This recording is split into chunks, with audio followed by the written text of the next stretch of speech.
There's always a lot of guest stars. Guest stars in the show can really be divided into 3 groups. One, pop culture people that we just called up and thought it would be cool to see them on TV.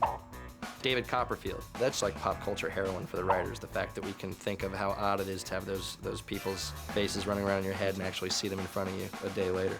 Oh, magic! The next one is we have a lot of friends that we think are funny.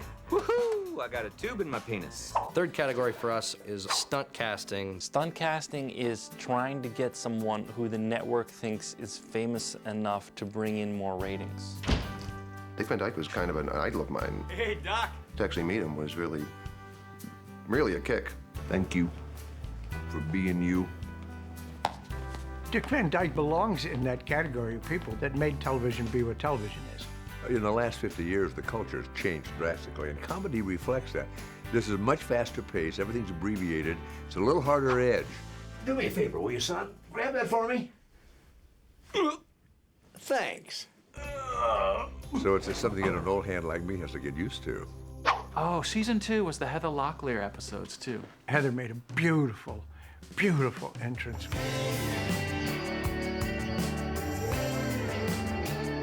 She's just the most smoking thing on the planet. We both know that you'd love nothing more than to smack this fine ass. Times when she's spanking her ass when she's walking away from me, and it's making me shudder. Oh. There's not a damn bit of acting going on. There is one scene where I am eating a steak, staring at her breast the entire scene. And I swear to God, I don't think I had a line in that scene, but I got fan mail. Would you like to know what would be seriously good for you? More bran in my diet? Jay Moore was very funny. The pace of the show and the style of the jokes is a kind of a unique thing. And some people come and they get it, and some people, it takes them a while to sort of get up to speed. And Jay Moore totally got it. You're probably thinking, why didn't you do that before I got here? But you weren't sure if you'd be overstepping your boundaries. What if I was some territorial ass with a giant ego, or a territorial ego with a giant ass? Stop me, Sally, please. Rick Schroeder came on to play a guy named Paul, and I think he's the hottest thing. And don't you work at the hospital, too? It's kind of cool to walk out and be like, oh, Ricky Schroeder's here. I loved the Ricker. Ricky, the Ricker, who brought all those back for him.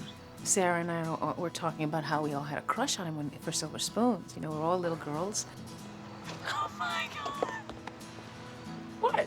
Silver Spoons was a seminal show for me. So when it came by, it was like, it's Ricky Schroeder. He'd be like, it's Rick. I'm like,